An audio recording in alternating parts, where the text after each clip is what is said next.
your freak on, get your freak on, get your freak on, get your freak on.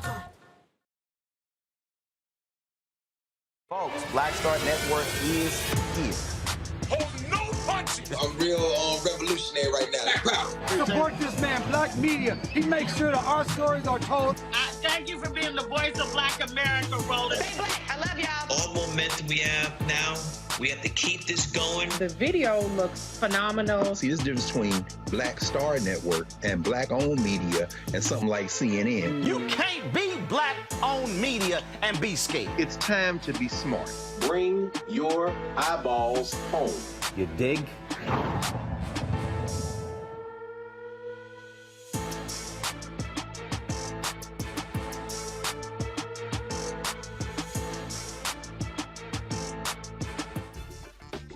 What up, folks? Today is Tuesday, August 16, 2022. Coming up on Roland Martin Unfiltered, streaming live on the Black Star Network. Topeka Sam was very much involved in getting the First Step Act signed into law. But she also was working on and partnering with the Reform Alliance on reintroducing people back into society who served time in prison. We'll talk with her on today's show. Gary Chambers Jr., boy, did he get screwed with the Louisiana State Democratic Party. Wait until we tell y'all how they completely blew off their own rules to screw him out of the state party's endorsement and keep him from accessing the dollars that go to the candidate of choice. Also, President Joe Biden signs the Inflation Act. Republicans are still upset with the increase on taxes of the wealthy. We'll talk about the impact of this law, and we'll talk to an all-black female merchandising and apparel company, what they're doing for the culture. Folks, it is time to bring the funk on Roland Martin Unfiltered on the Black Star Network. Let's go. He's got it. Whatever the miss, he's on it. Whatever it is, he's got the scoop, the fact, the find. And when it breaks, he's right on time and it's rolling. Best believe he's knowing. Putting it down from sports to news to politics. With entertainment just for kicks, he's rolling. It's on go, roll, roll, y'all. It's Roland Martin, yeah. Rolling with Roland now. He's funk, he's fresh, he's real, the best, you know he's Roland Martin now.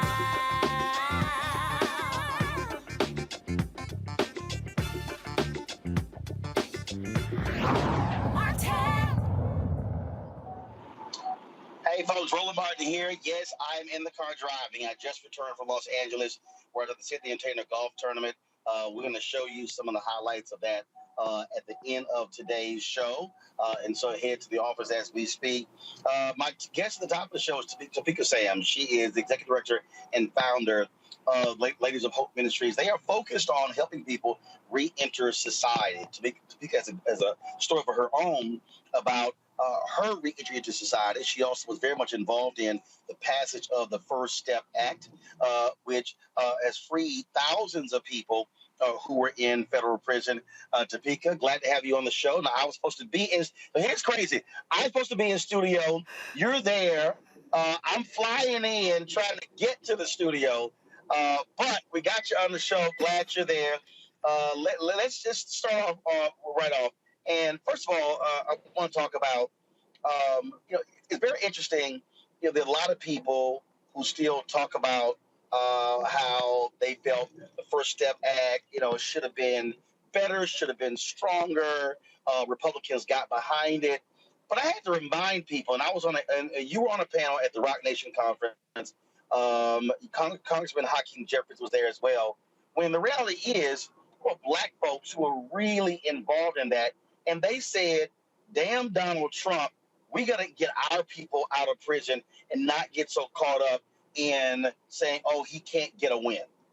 So talk about how important that was from the perspective of the people who were affected, not the political folks, those who are in prison. Absolutely. Well, first of all, thank you for having me. You did get me in the studio and you're not here, but it's all good. I'm just happy to be here anyway. Well, what I would say about the First Step Act, it was the first piece of legislation that freed, as you mentioned, thousands of people since locking up hundreds millions of Black and brown people. And for us, it was people over politics, right? For the sisters and brothers that I communicate with every single day since my release from federal prison, when I asked them, like, what should I do? They said, you have to go in, because if you're not there, then that means we're not there. That there are other people that are there at the table that are not speaking for us, that are not bringing in our concerns, that have not lived our experience.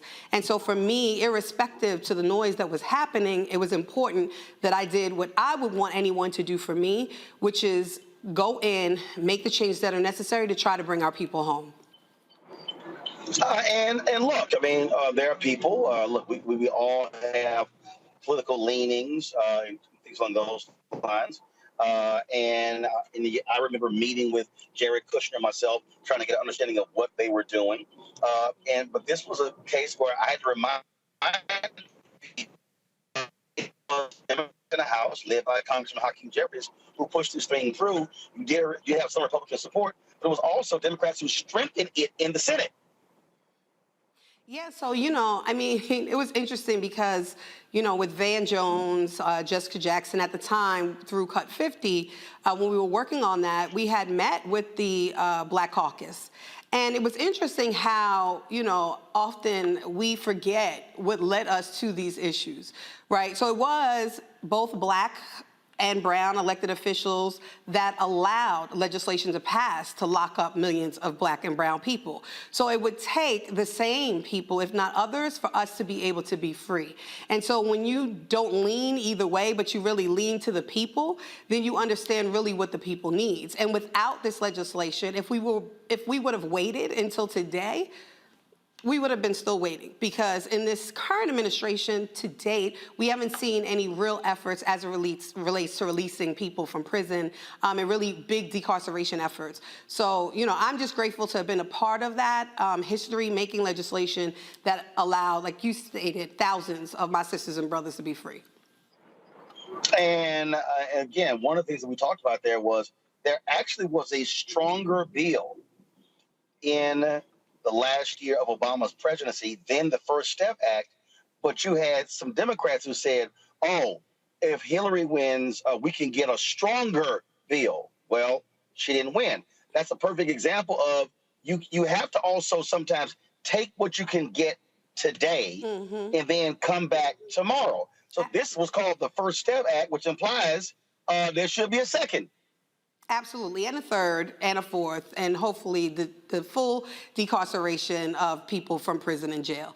So look, as you mentioned, we can't wait for another person, another administration, when there are people who will die in prison without us advocating for them and getting them out now. My people in prison, and even when I was in prison, I wouldn't have wanted to hear for advocates, people who I elect into office, to then tell me that I need to wait until another administration comes, just because you don't want to either get a win for someone or wait for someone, which then speaks to really the culture. So do we truly believe that people deserve these fair chances, second chances, and deserve to be home from prison and jails, or not? And I think that's why we do the work that we do at the Ladies of Hope Ministries, because we do believe and understand the necessity for fair chance and opportunity critically around this country for our sisters and brothers coming home from prison and jail. And let's talk about that coming home from prison. People automatically assume, oh my goodness, a person is so excited and happy to be released. But it's a whole different world for many of them, especially if they've been gone 5, 10, 15, 20, 30 years. The world they knew no longer exists. I mean, for me, I often, joke and say when I went into prison, there was an iPhone 3, and when I came out, it was an iPhone 5. So not much changed for me. But I had been incarcerated with sisters when they came home 19, 20, 25, 30 years, who went in. I'm from New York, so there were tokens, right, to get on the subway or the bus. And now there are Metro cards. They never had an ATM card. They don't know where, because of redistricting and everything else, you don't even know where to go. The fact that you have to try to find something to eat, a place to live, and a job in a very short period of time without support. And so, it's important that we understand that there are over 20,000 barriers to people who are coming home from prison and jail each year. 20,000. And when, the reason why we're in D.C. today is because we were talking about some of those barriers as it relates to financial crimes and people who have financial convictions or restitution, and how those are also compounded. People can't buy homes. They can't refinance or remortgage their homes. They can't get cars. They can't get jobs because even often they're checking credit. They can't get a credit card. It's so much that these additional punitive causes and also harms that people or the country is doing to our sisters and brothers are just really, really deplorable. And for us, it's how we bring awareness to these issues so people have more compassion and empathy to give people those fair chances that they truly deserve. Because let's face it, 95% of all people who have been incarcerated are coming home one day. Do we want people to come home smarter, healed, and better? Or do we want people to come home re-traumatized, even into worse conditions, and then causing further harm, not only to themselves, but also the community? So the point that you made there, a lot of people don't even understand how politicians have ostracized and penalized individuals even when they get out. I remember when the welfare bill was signed into law by President Bill Clinton. That bill prevented individuals who had been to prison from getting student financial aid. So how on one hand can our society say, oh, we want you to better yourselves. We don't want you to go back into prison. We want you to be better when you can't come out. But when you look at this system, how they literally put barriers into laws on the local, state, and federal level that causes folks to say, well, damn, the only option I got is to go back to stealing and committing crimes in order to survive. Exactly, and you said it right. It's crimes of survival. You know, if I come home after serving, even, you know, there are people who lose everything after a month in prison, right? And I come home and then I'm trying to find somewhere to live. I'm trying for women, 85% of all women who are incarcerated are mothers or dependent children. And so I have to find my children. I have to find housing. I have to find a job. And yet, or want to go back to school and I can't because there's all these educational barriers, these financial barriers, these housing barriers. Then what do you expect? Right? Anyone they do what they need to do to survive. And so, you know, prisons are big business. We know that. But we can combat that by providing those opportunities, opening up the pathways for people truly to have a chance to change their lives. And I mean, that's what platforms like this isn't critical for us to talk about these issues, because unfortunately, though incarceration disproportionately impacts people of color, we act like it doesn't impact us. And we're not really moving in the work the way that we should to help our sisters and brothers who are being released from prison and jail daily. So let's talk about what you're doing with the Reform Alliance. Explain what this initiative is. Yeah, so we launched a campaign called Remission Now in partnership with Reform Alliance, and it's to bring awareness to, on a federal level, people who have restitutions or financial debts that they have to pay after incarceration, that this is considered a lifelong sentence. For example, you have sisters who have ranging from $2 million to $550 million of restitution that, one, they never even received any of that income, but two, they'll never pay it back in their life. They spent years in prison. They come and paid restitution payments while they were inside, came home on probation or parole, still have to pay those debts. And then when they get off, up to 20 years of having to pay those debts. And that is just being overly punitive, over incarcerating people within the community. And it's just shameful. So on a federal level, the President of the United States can use their clemency power. We hear so often about clemency and pardons, but there's something called remission that is a part of the clemency or pardon application that will allow the president to relieve that debt that a person has been sentenced to give. And so we're bringing awareness to this issue. We're having an event at the Eaton Hotel, a lunch and learn on Thursday, August 18th, from 11:30 a.m. to 2:30 p.m. and invite anyone to join us so they can learn more about these issues, learn how they can continue to work with us to advocate for these issues and begin to, you know, change what's happening again with our sisters and brothers around these types of charges. I'm going to bring my panel now. I'm Dr. Mustafa Saltago Ali, former senior advisor for the environmental justice at EPA, Teresa Lundy, principal founder of TML Communications out of Philadelphia, Demario Sullivan Simmons, civil rights attorney, founder of Justice for Greenwood in Tulsa, Oklahoma. Mustafa, you're first. All right. Well, sister, thank you so much for all the work that you're doing. I mean, I know we've got about 2 million folks in our country who are incarcerated in, state prisons, federal prisons, and other incarceration.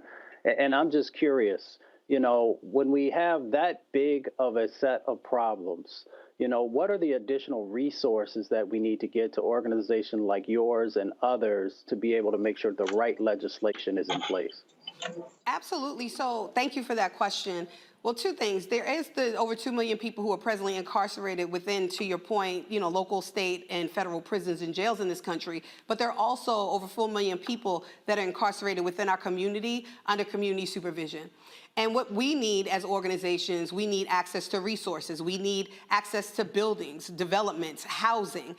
We need access to these state and federal and local grants. So therefore, we can make sure that we're giving those resources directly to our folks. I mean, let's face it, often community-based organizations like mine that are ran by previously incarcerated people of color and women, we're the least looked at as it relates to funding and opportunity. And so we have to diversify our funding when in fact it's those state, local, and federal grants that really sustain the work that we're doing so that we can be larger organizations like we see out there. And so I would say that's what we need so we can continue to hire people from our community. We can continue to pour those resources and opportunity into our people so that we can have better, safer, and healthier communities for Black and brown folks in this country.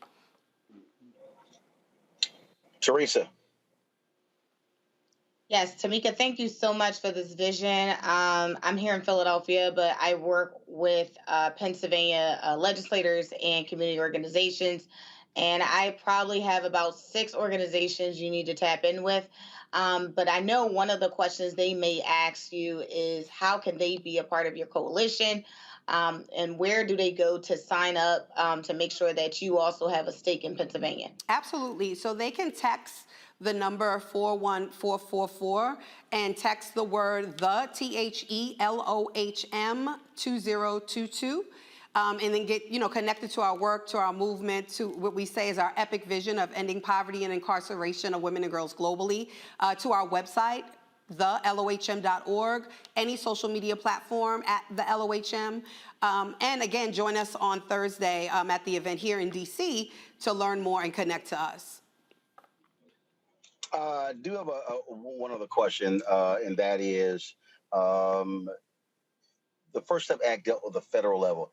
Have others seen movement, improvement on the state level?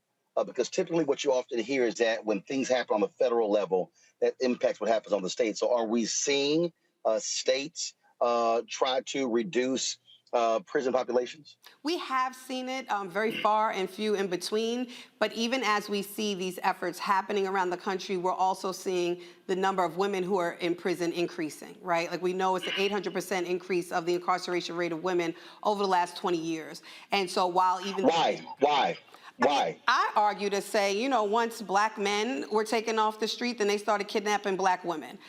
That's just what it is. And often when you leave, a person single with children with no resources, men are in prisons and jails, then often, there comes substance misuse, mental health issues, sexual trauma and violence, early childhood trauma, all of these other issues that we don't talk about in our communities, but they are driving forces of what's happening to women in prison.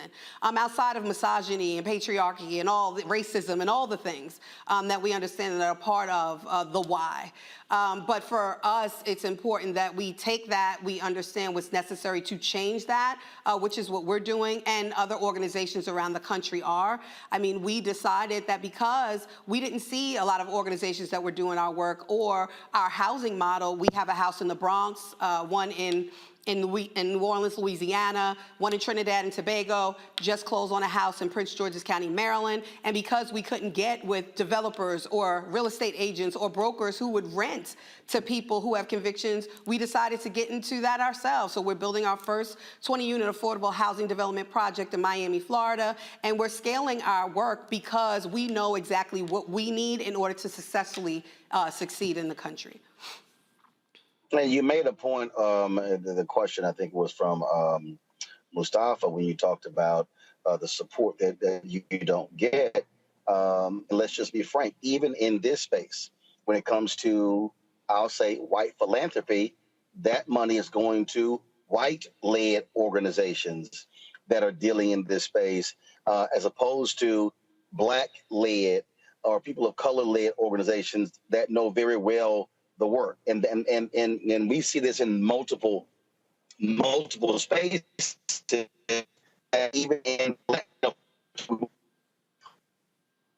Yeah, what I would say, the irony of that is that in our work, we only really get funded by two foundations or people, individuals of color. Everyone else that funds our work, which, for me, I'm grateful that people notice our work and want to support our work, but also saddened that not enough people of color are supporting our work. And so, it is important that we also elevate those issues because, again, as I mentioned before, incarceration, poverty disproportionately impacts people of color. So why aren't people of color investing in people of color in order to do the work in the way that we also know how? So, that is a conversation that often we do not talk about. It is true that as a Black woman who was previously incarcerated, it is incredibly difficult that each and every time I'm going for, funding, I have to continuously talk about my trauma, which is exhausting each and every day. And that sometimes when we're going for different funding opportunities, that we will get a third of what another organization, a white-led organization, will get, 3 times what we've asked for, who do less work than we do. And that is something else that needs to be addressed. But I think it's, important that while there are organizations like our organization that is actually doing this work, that people know what we're doing, how they can get involved, how they can connect us to these resources, not only through foundations, high net worth individuals, corporate social responsibility, ESG, all of the things in order to help us to help ourselves. This is the last question. You mentioned, I feel I sound like a Baptist preacher. You mentioned the problems with acquiring housing. Have you had any conversations with the Black real estate brokers? I spoke at their national convention a couple of weeks ago. I'd be curious if you consider reaching out to them and partnering in this space, because these are people who sell homes. Yeah, well, I have. Maybe I haven't reached out to the people you did, so if there's any contacts you can make, that'll be great. But what I go to the top, so it'll be the CEO and chairman of the board. It'll take me there because often even presidents and CEOs aren't chair people. What I find, even where we are in Louisiana, for example, and even in the Bronx, we're in communities that are of color, and there are still these biases, not in our backyard. And it goes also to developers often, also, brokers and real estate agents, that they just do not want to take the chance. So it's not necessarily where I notice that it's bias based on color. It's just bias based on what people think around people who've been to prison. Absolutely. Okay, so for the folks who are watching, the folks who are listening, how can they reach your organization? If they want to give, they want to assist, they want to support.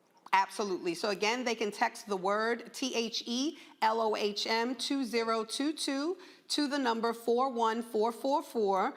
They can go on our website, thethelohm.org. They can follow us on any social media platform at the LOHM, or they can follow me at Topeka K. Sam or any platform as well. All right, Topeka, I appreciate it. Thanks for coming in. Looks like I'm almost there after all this traffic, but hey, that's the world. But luckily with technology, we still made it happen. I appreciate it. Good luck, and keep us abreast of how things go. Absolutely. Thank you so much for having me here. I feel you in spirit, even though you're not really here present with me, but grateful for this opportunity. Thank you. Absolutely. I appreciate it. Thanks so much. Folks, coming up next, we're going to talk with Gary Chambers Jr.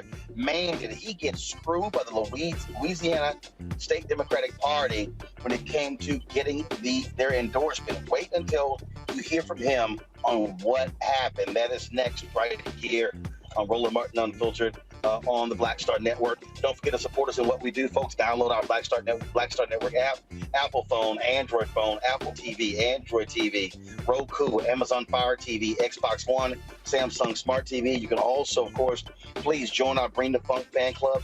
Your dollars make it possible for us to do what we do. Our goal is to get 2,000 donors this month. giving an average of $50 each. That's $4.19 a month. That's 13 cents a day. You get, of course, you got this show, Raji Muhammad's Daily Show, weekly shows from Deborah Owens, Jackie Hood Martin, Stephanie Humphrey, Greg Carr, plus Rolling with Roland, our interview show every 2 weeks. So you get all of that, folks. We do more Black news, more Black TV news than any other Black-owned company in America. Nobody else, y'all. No, there's no one else. You can run it down. BET, that's Black targeted. TV One, Urban One, nope. Byron Allen's The Griot, nope. You can talk about Black Enterprise, nope. Essence, nope. Blavity, nope. We could go on and on and on. No one is providing the type of news and information that we're doing on a daily basis right here on the Black Star Network. So send your checking money orders to P.O. Box 57196, Washington, D.C. 20037-0196. The Cash App is $RM Unfiltered. PayPal is R Martin Unfiltered. Venmo is RM Unfiltered. Zelle is Roland at RolandSMartin.com. Roland at RolandMartinUnfiltered.com. We'll be right back.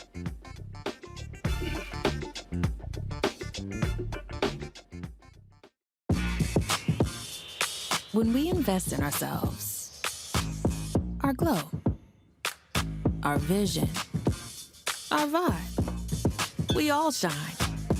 Together, we are Black beyond measure. Hatred on the streets, a horrific scene, a white nationalist rally that descended into deadly violence. White people are losing their damn minds. As an angry pro-Trump mob storms the U.S. Capitol, we've seen We're about to see the rise of what I call white minority resistance.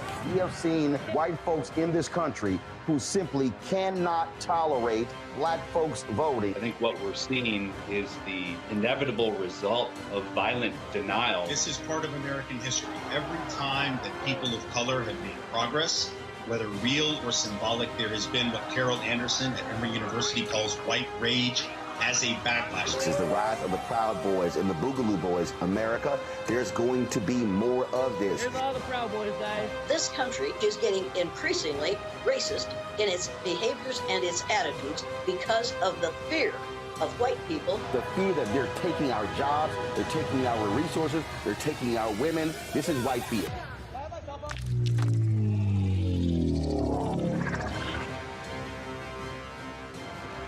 When we invest in ourselves, we all shine.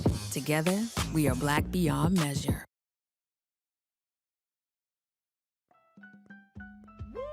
We're all impacted by the culture, whether we know it or not. From politics to music and entertainment, it's a huge part of our lives, and we're going to talk about it every day right here on The Culture with me, Faraji Muhammad, only on the Black Star Network. Yo, what's up? This your boy Ice Cube. What's up? I'm Lance Gross, and you're watching Roland Martin Unfiltered.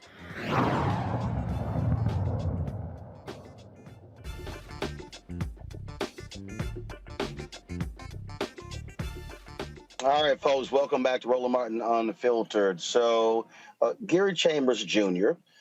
Is seeking the Democratic nomination for the United States Senate. You've seen his commercials. He is campaigning all across the state. And one of the things that happened this weekend was the state Louisiana Democratic Party meeting where they were going to decide who was going to get the state party's endorsement. Well, there's a procedure that's followed, this process that's followed. And Gary followed that.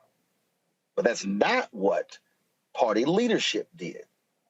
They essentially changed all of the rules to prevent Gary from being the one who is endorsed by the state party. Gary Chambers Jr. joins us right now to tell us, if you've been following social media, you'll see what happened. So Gary, for folks who don't know, so walk us through what happened here, where the meeting took place, and just what went down on this wild Saturday. Well, thank you, Roland, for having me. So this Saturday at the Louisiana State Capitol, the Democratic State Central Committee had their endorsement meeting, which is something that happens for every statewide elected office. We won the executive committee vote. There's a process by which the executive committee votes. We won that vote in a vote of 9-7. We then were supposed to be presented for an up or down vote on Saturday before the Democratic State Central Committee. The chair of the party allowed the rules that were in place to work for, and then when they got to the U.S. Senate race and the Public Service Commission, they allowed someone to get up and offer a resolution. They never even allowed the executive committee's recommendation to be made, and they did a dual or triple endorsement, which blocks us from being able to be the sole endorsed candidate like they did with the congressional candidates, which helps unlock resources to build a true apparatus and campaign to be victorious. And so the question becomes, does the Democratic Party really want to beat John Kennedy, or do they just want more moderate white men to run statewide so that campaign consultants can raise money? So let's talk about this. Okay, so you have the executive committee. How many black folks on this executive committee? The executive committee is about, I think it's majority black. Okay, so majority black. Okay, so it's a 9-7 vote.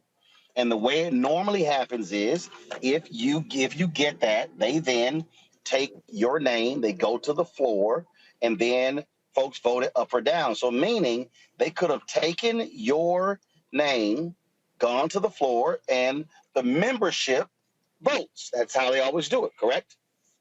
That is correct. But here's the caveat, Roland. In March, they changed the bylaws to ensure that only one candidate, the candidate who comes from the executive committee, could be nominated, because in order to nominate someone else, you had to nominate them 5 days prior to the meeting. So the chair, we believe, created these bylaws in anticipation that I would not win the executive committee's endorsement. So I wow. recourse. And it backfired. So okay, so first of all, who is the chair? Her name is Katie Bernhardt. And Katie, white, black, and what part of the state is she from? Katie Bernhardt is white. She's from the Lafayette area of the state of Louisiana. Katie actually came to power. There was the chair of the Black Caucus, State Representative Ted James, who now works for the Biden administration, was seeking the chair, and Katie kind of operated a coup to get him out of the race to take the chairship of the party from a black man, and now she's preventing a black man from being able to win the endorsement in a statewide election, the first time a black candidate beats a white candidate in this process in Louisiana history. So, okay, so they changed the rules in March for one candidate. And so you get that. So tell people what then happened, because this is what blew me away, when she all of a sudden pulled 50 proxies out of her pocket, just out of the blue. So a resolution was presented, which the rules say that in order for a resolution to be presented to the body, it has to be 15 days prior to the vote. She suspended that rule. It said that you have to have the resolutions committee meet. The resolutions committee met. We won the vote 5-2, where the resolutions committee rejected the resolution. She still brought it to a vote, and then she pulled 50 proxy votes of people who were absent from the meeting that she could assign to people in the meeting who supported her view about a triple endorsement. Those people then cast those proxy votes, and there weren't even, Roland, there weren't 100 people in the room, but the vote passed the resolution 80-40. Okay, so this happened because she decides to drop these proxies, and that's what changed everything. The proxy votes changed the vote. We know that if it was a vote of the DSCC members that were in the room, that we would have won the vote. But because the chair was able to use proxy votes, she was able to assign those votes. Each DSCC member can carry 3 proxy votes, which means 3 people who didn't attend the meeting can be assigned by the chair to someone who will vote the way that the chair believes that the issue should be resolved. I'm sure that the members of the Democratic State Central Committee had no clue that the chair was using their vote to suspend the rules in order to pass an agenda to endorse someone else. Okay, so explain this to me then, okay? So when she did this, when she does this, how then do folks respond? Because surely if you're sitting there and you're seeing this thing play out, you're like, what the hell just happened? People were angry. People came to the microphone. People were speaking out against it. She did not let all of the members of the committee speak, which is par for the course because she also didn't let the candidates speak. There were a line of people standing there to speak against what was taking place. Attorneys were challenging her on the rules, on the fact that she had just endorsed 4 candidates by these rules and then said that she didn't agree with the way the rules were done. It was just walking hypocrisy. I felt like I was in the Republican National Convention rather than sitting in the room with Democrats who are supposed to defend the right of people to have their voice and their vote heard, but you've got a chair who manipulated the entire system in her favor. So what has the Louisiana Black Caucus said? So the Black Caucus at this point has not reached out to us. We've had conversations with members of the caucus. I believe that the caucus should take a position on this. A member of the caucus is the person who brought the resolution. And so I think that members of the Black Caucus should question if a qualified Black candidate wins in the Democratic Party's endorsement process and the party sets precedent by approving 4 candidates for office through the same process in the same meeting, how then does a member of the caucus and the chair of the party strip away the sole endorsement from a Black candidate and the Black Caucus be quiet about it? And the thing here is you've abided by all the rules. You did everything the right way. And it seems they're pissed off that you actually worked the system and was going to come out ahead. Roland, for me, that's what's the most egregious about it all. We played by the rules that they set. When they bent the rules and made the rules rigged so that if we didn't win, we would have no recourse for a floor vote, and we still jumped that hurdle and won. And then to have the chair of the party. By the way, Roland, this woman told me last October that a Black man could not win in the state of Louisiana. She failed to tell me that a Black man couldn't win in the state of Louisiana because she would do everything in her power to prevent him from winning. And on that particular point there, I mean, what you're dealing with is there's this assumption that, only a white conservative Democrat can win in Louisiana, but hell, you got to win the primary first. Well, here's the deal, Roland. There are 900,000 registered voters Black voters in the state of Louisiana. John Bel Edwards, the Democrat that is the governor of the state of Louisiana, would not be the governor of Louisiana were it not for Black voters. In the election where he won, 450,000 Black voters showed up to vote for him. John Kennedy, the senator I'm running against, was elected with 536,000 votes. If 450,000 Black votes showed up to elect the Democrat governor that's there, and John Kennedy won with 536,000 votes, the math is there. We can win this if we have a party and the resources to actually go out there and build infrastructure to defeat Republicans. What you see on display is why Louisiana continues to fail to Republicans, because we have quasi-Republicans leading the party.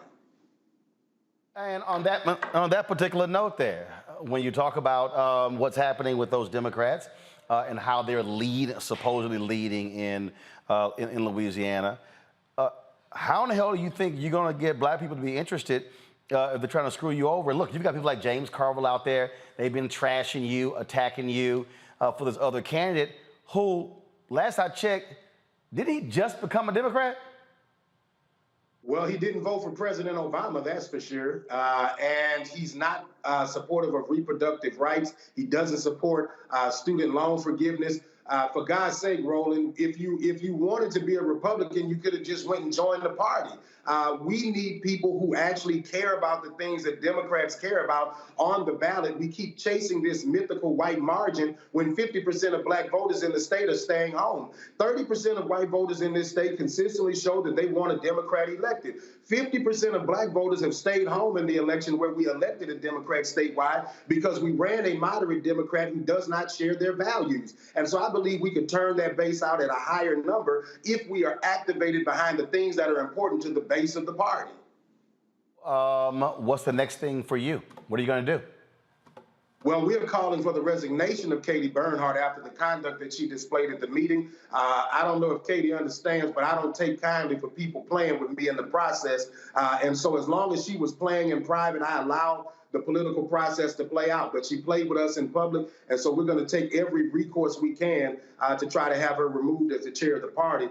People are already calling for her resignation. We want people to continue to call for her resignation, and we want the leadership of this state to recognize that while you may feel like Katie did this because this is Gary Chambers and he's radical, but Katie would have done this no matter who the black candidate was if she felt like they weren't the one who should be in front of the white candidate of her choosing.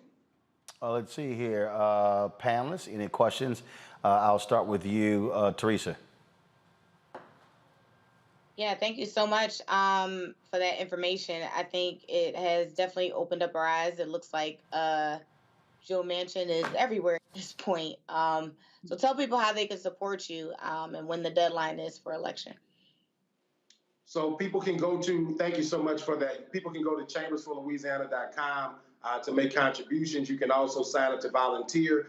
We have in Louisiana what's called a jungle primary. And so all the candidates on the ballot are on the ballot November the 8th. If we keep John Kennedy under 50%, under 51%, we force a December runoff, and this will be the last seat in the U.S. Senate. And so we believe that we have the groundwork and the infrastructure to do it. We just need the resources. Mustafa. Yeah. Well, Gary, I've been following your campaign, and you've definitely been speaking to the people, and I think you're running an excellent campaign. So I just want to say thank you for keeping it real. How do we also make sure that Katie doesn't do these types of actions moving forward? Is there a way that we can engage to make sure there's some do right on that side of the equation? So we're going to roll out methods to communicate back to the party. We're in the process of sending a formal complaint right now. And as we go through that process, you know, I never expected to be in this position. But as we go through this process, we're going to share that more so people can help be the ground game, the legs and the feet to help us move this forward. DeMario. Hey, what's up, Brother Gary? I appreciate your commercials. I really love the one where you had you were shooting the Confederate flag or burning it up, man. Keep doing what you're doing. Again, we know that you're getting treated unfairly by the Democratic Party, but more than anything else, we need people to vote for you so you can unseat John Kennedy. So I want to go with Teresa stated. Tell us once again how we can help you tangibly right now from wherever we are. I'm in Oklahoma. How can someone like me that does not live in Louisiana, how can we help you? You can go to our website and donate. You can sign up to volunteer on our website, Chambers for Louisiana. There's a Take Action tab there. For us, we're going to organize something different and bringing people to Louisiana for days of action where you can come and get on a bus this fall and knock some doors for us to help us galvanize people around this state. And you can call all your aunties, cousins, and grandmas that are black folks in Louisiana and show them these videos, because I don't believe that the people of Louisiana will take too kindly to the treatment that Katie Bernhardt has done to a black candidate running for office. And the thing here is, again, so Gary, so explain to people again when you say jungle primary, because they hear that. So what actually happens on Election Day in November? So on Election Day in November, all of the candidates, Democrat, Republicans, Independents, whatever, are on the same ballot. You vote. John Kennedy, if no candidate gets to 51%, the top two vote getters go to a December runoff.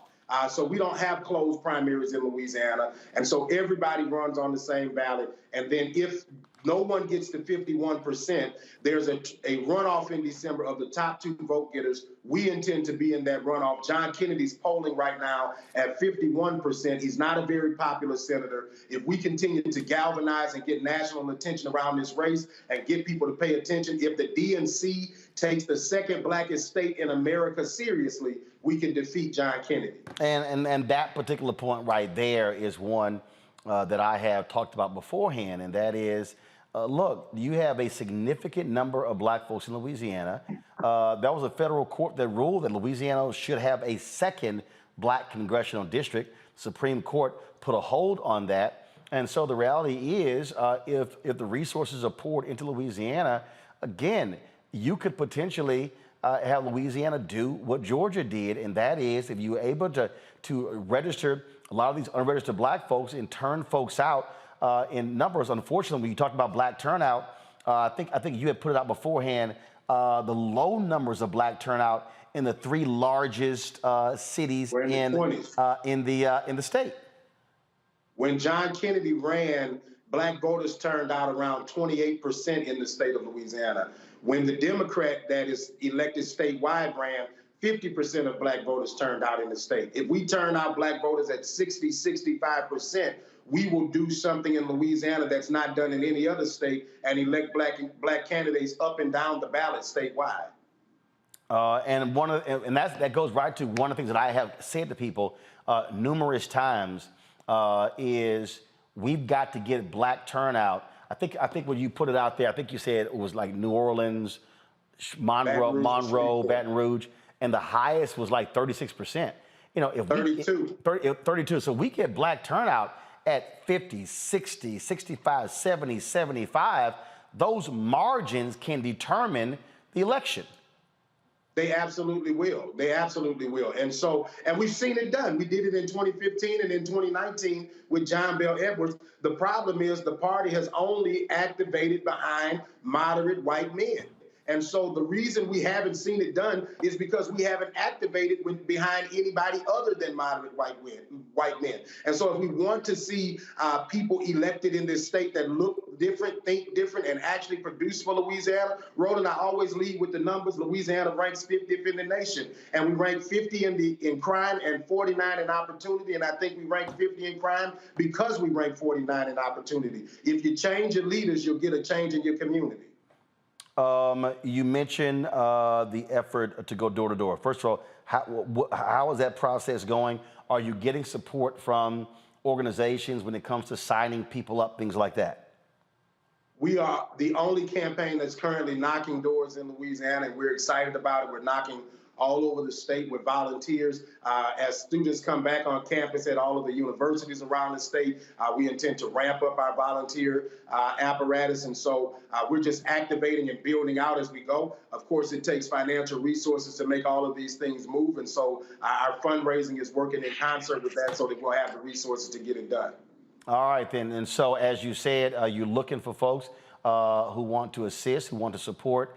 And I also take it that you're going to a lot of those places where black folks are in rural Louisiana who otherwise are ignored by those white, moderate to conservative Democratic politicians. We were in Jackson, Louisiana just last week talking to folks in East and West Feliciana because those folks are dealing with things in their communities and not getting any attention from their elected leaders. And so we're spending time with people in small towns and big cities to talk about the change that we can make happen for the entire state of Louisiana. Well, it's one of the things that I keep trying to tell people, the best way for a person to lose is never to run. And at the end of the day, you got to actually put it together, and you got to put a campaign together. And I just want our people, and sure, I guarantee you, there's somebody who's watching right now who's saying, see, right there, those damn Democrats, that's why I can't support them. But the reality is, you are running as a Democrat. We can actually change the party, and we can change the party with the power of our vote. And all of a sudden, we start throwing folks out who have power, and by voting our numbers, then guess what? That'll get their attention. No doubt about it, brother. We just got to keep pushing. All right. Gary Chambers, Jr., we certainly appreciate it, man. Thanks a bunch. Let us know what happens next with the state chair of the Louisiana Democratic Party. And we'll also be calling her to see if she wants to come on to talk about how she changed the rules to screw you over and keep you from getting that endorsement. Thank you, brother. I appreciate you. All right. Thanks a bunch. Go back to our panel here. This is the thing, Mustafa. I continue to tell folks, and we're going to keep hitting it over and over and over again. We can go historically what happens. We can look at Atlantic City in 1964 when the Mississippi Freedom Democratic Party went there and they were denied representation in the Mississippi delegation. and they were not happy when a compromise was brokered. One African American and one white person from their group, but they were not happy. Bob Moses wasn't happy. Fannie Hamer wasn't happy. They were angry at Bayard Rustin and Dr. King for a decision that they took place. But in 1968, it was a completely integrated delegation. We've seen this where the rules were changed by Reverend Jesse Jackson Sr. and the late Ron Daniels and the late Ron Brown, where you begin to see far more representation as superdelegates after Reverend Jackson's run in 1988. And so this notion that even on Democrats have been always embraced black folks, no, that ain't the case, but black folks have always flexed our muscle in order to achieve the desired result. Well, you know, W.E.B. Du Bois said that a system cannot fail those it was never meant to protect. So we have a responsibility in this moment to dismantle these systems. How do we dismantle these systems?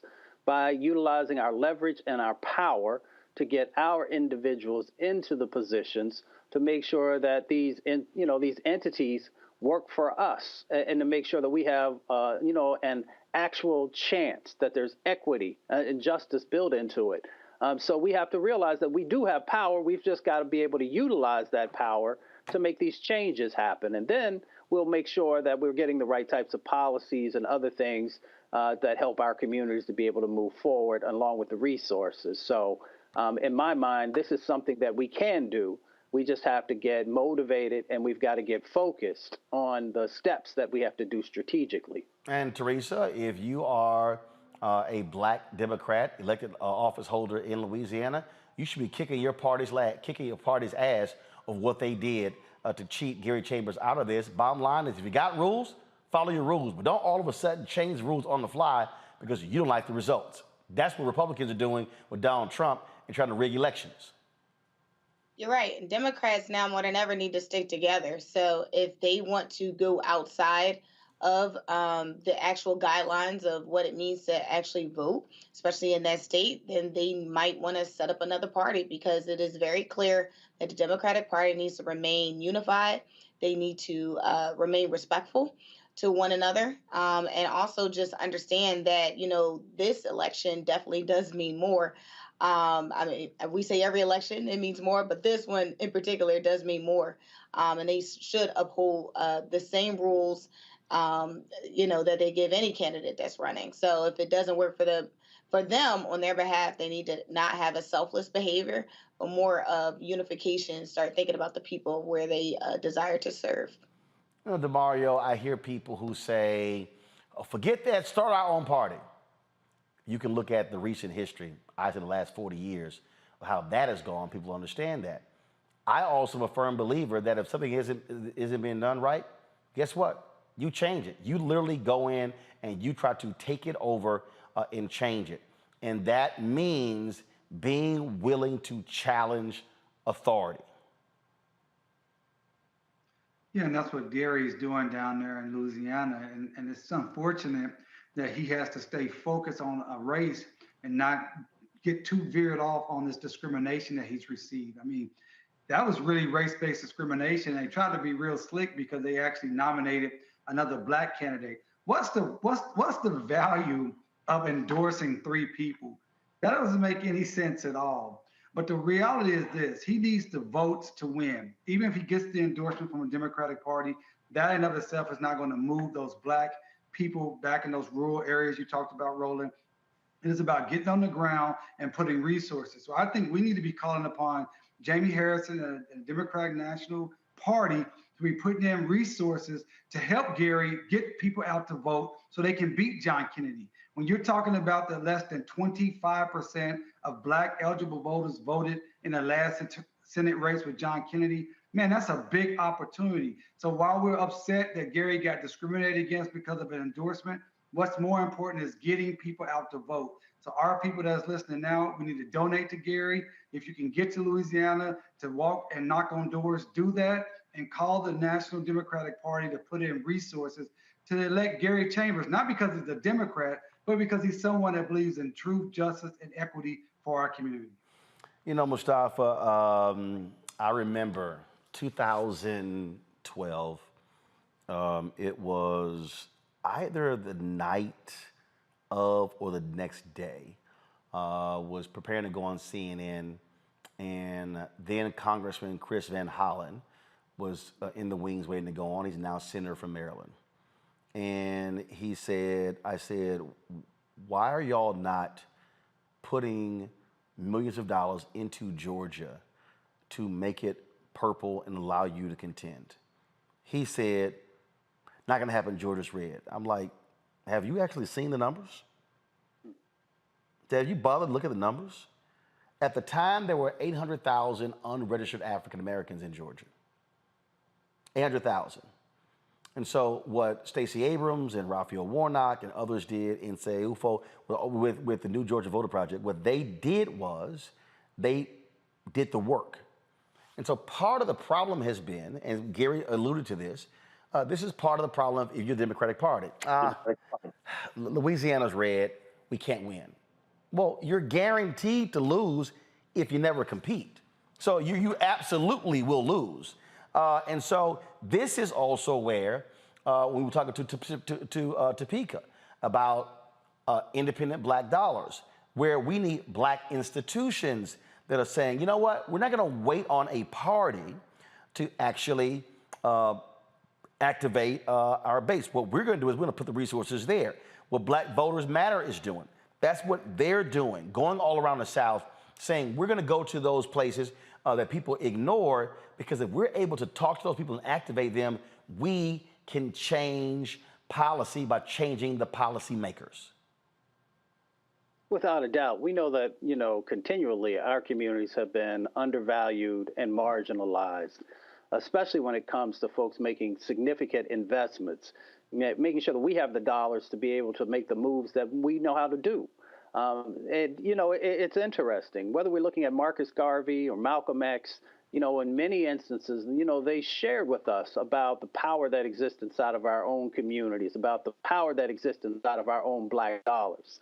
And that if we focus them, there are amazing things we can do. All you got to do is look north from Georgia and look up to North Carolina when folks told Reverend Barber and the Moral Monday movement all the things that they wouldn't be able to do. And they said, okay, we'll show you. And they actually were able to move North Carolina and to make real changes happen there. So the examples are out there. The green prints, the blueprints are out there for folks about how when you support our communities, when you support our institutions, and when we support our own, that we can make real change happen. But the issue here is simple, Teresa. You gotta do the work. This is not going to happen by running commercials on television. It is going to happen when you are hitting the ground and you are touching people. That's how this changes. You're absolutely right. I can't tell you how many times, I have to tell, either clients or friends who are now running for public office, you have to, not only do your strategy, not only 6 months till it's time for people to vote in the primary election, you have to do it year one and year two, way before then. So if you haven't been in a community, it's time for you to get up and actually be active. Hit the doors, talk to people, learn about their issues and concerns. So when it is time for you to make that announcement, you now have a backing of supporters who see the vision and understand your leadership. Otherwise, you're wasting time, you're wasting money, and, the campaign falls by the wayside, less than 6 months to when it's time to announce. So it is incumbent for every individual who wants to run for public office to not only hit the ground running, but also understand the people's concerns, who then will help you raise money for that seat. And DeMario, you understand that, what y'all done for Justice for Greenwood. I mean, look, if you don't get out there and make it happen, nothing will happen. That's right, Roland. I just reiterate what Mustafa and Teresa said. It's so true. You have to be on the ground. You got to knock on doors. And I appreciate Gary talking about the program that his campaign is doing to bring people into Louisiana, people who are excited about him having an opportunity to represent not just Black people in Louisiana, not just Louisiana, people in Louisiana, but the Black community as a whole, because you can look at the track record of a person like Gary Chambers, that he's always spoke truth to power. He's always tried to fight for what was best for Black people. And I remember when President Obama was running for office in 2007 and I drove down to Dallas, my wife, myself, and my best friend, Jeff Trevilian, attorney Jeff Trevilian. And we walked around Oak Cliff, knocking on doors, trying to convince Black people to vote for President Obama instead of Senator Clinton at the time. That's what it takes. That is what it absolutely takes. So that takes resources. So again, I implore everyone to send Gary a donation. And if you can send him $5, send him $5. If you can send him $500, send him $500.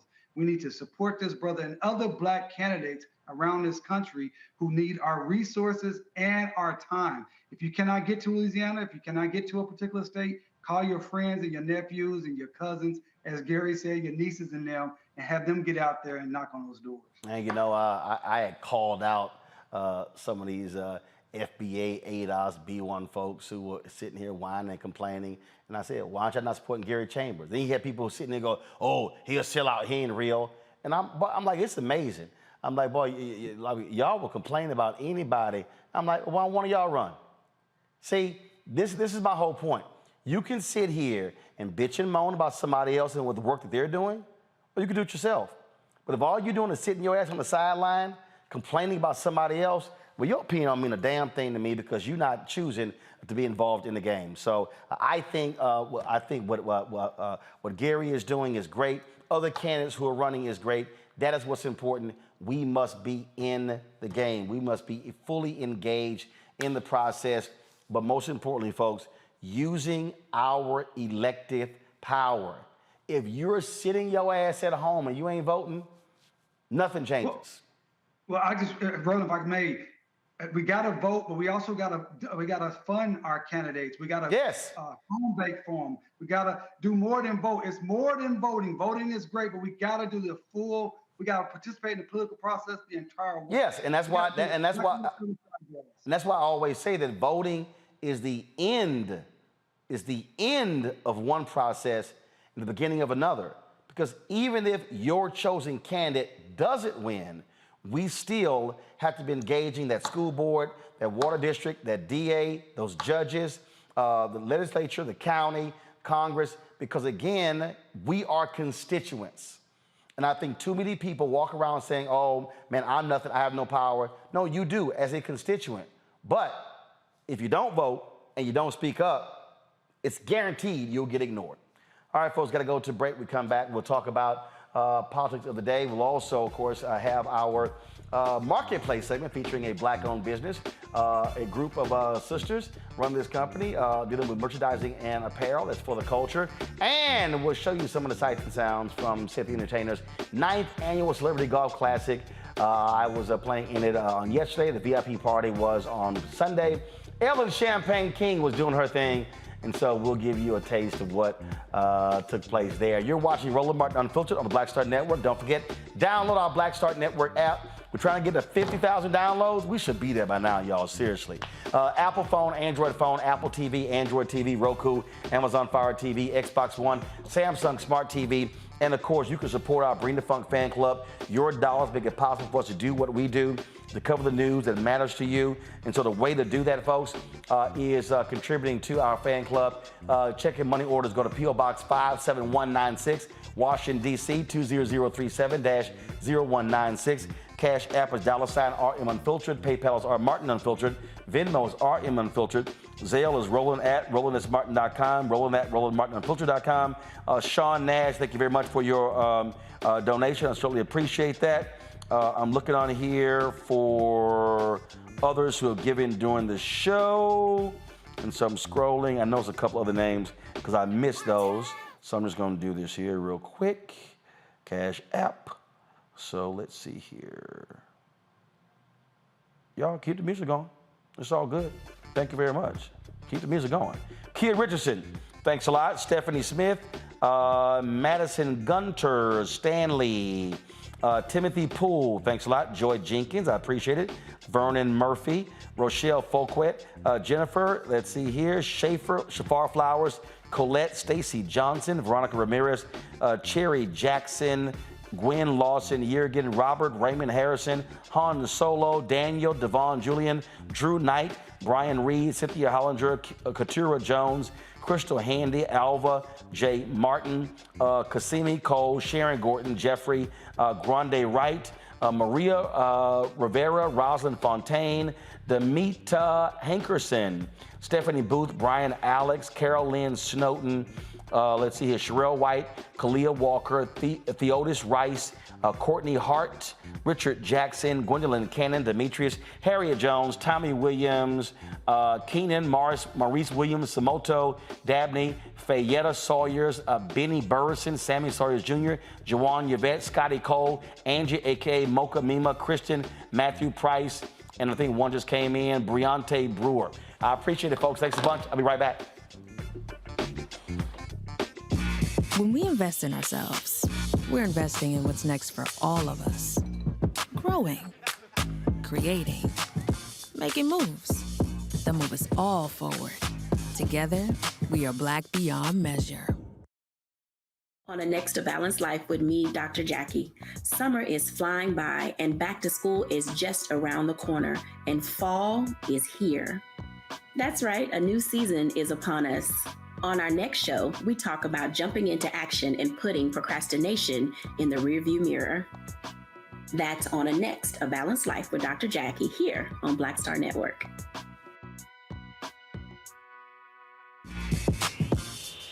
When we invest in ourselves, our glow, our vision, our vibe, we all shine. Together, we are Black beyond measure. Next, on the Black Table, with me, Greg Carr, a conversation with Professor Toyin Falola, a man described by many as an African intellectual legend. He is without a doubt the most important and prolific writer, thinker, teacher, and servant of African studies in the modern world. And then today, we have George Floyd, the Black Lives Matters, and the re-emergence of radical Black thought. We're honored to welcome him to a very special, can't miss episode of The Black Table, only on the Black Star Network. I'm Deion Cole, and you're watching Roland Martin Unfiltered. Stay woke.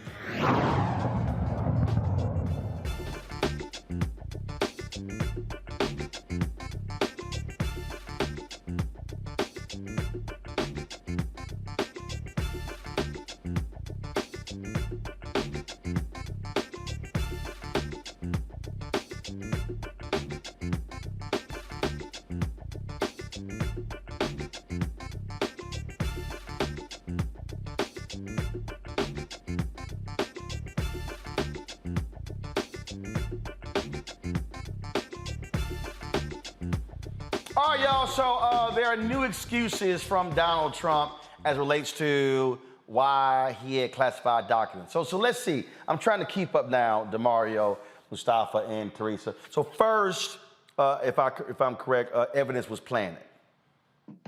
Okay, so then that thing shifted to I'm being targeted and harassed. And so then the new one then became, let's see here, I had a standing order to declassify everything. Okay, so now the new one is Mark Meadows' fault. And now the new one is, hey, Bear Garland, you might want to go ahead and chill because, my people might get violent and I don't want no shit to go down if they get violent. So the best thing for y'all to do is to stop investigating me because that's going to keep them from getting violent. Were any of y'all awake during January 6th? I was. So I'm just trying to understand, Teresa, why these fools think that threat is somehow going to work right now. We've already seen what Trump's thugs will do.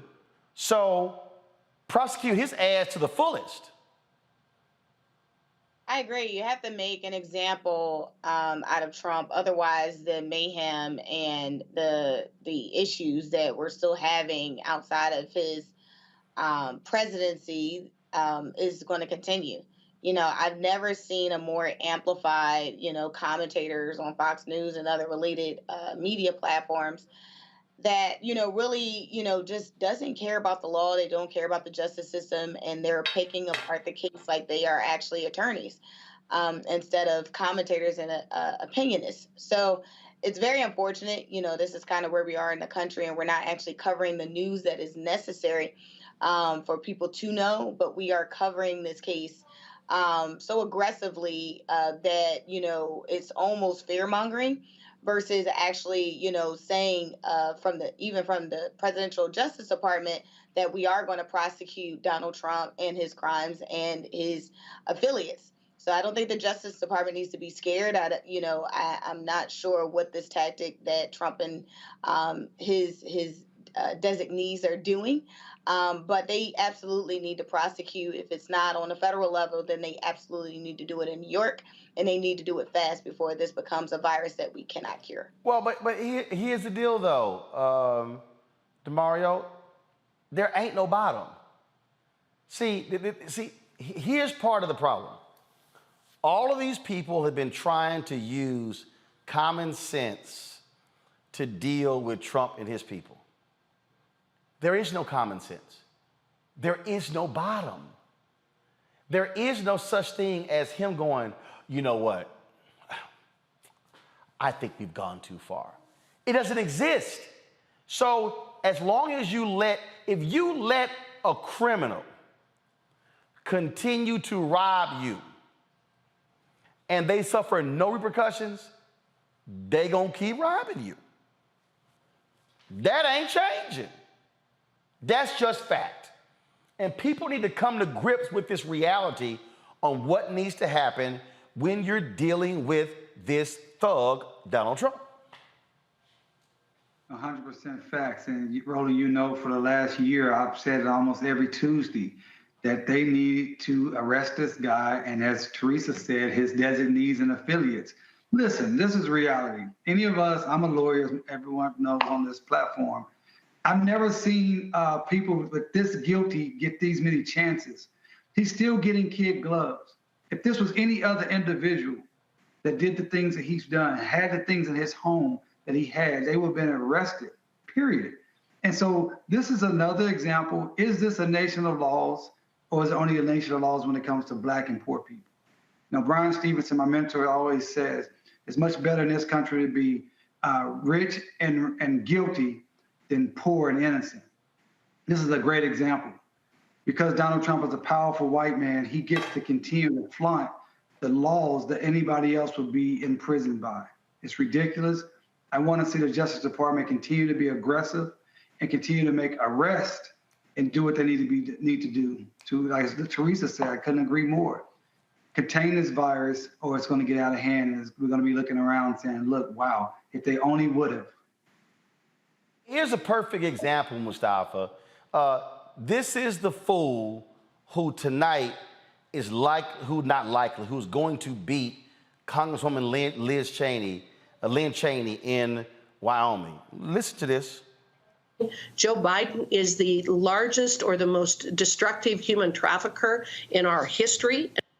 Joe Biden is the largest or the most destructive human trafficker in our history.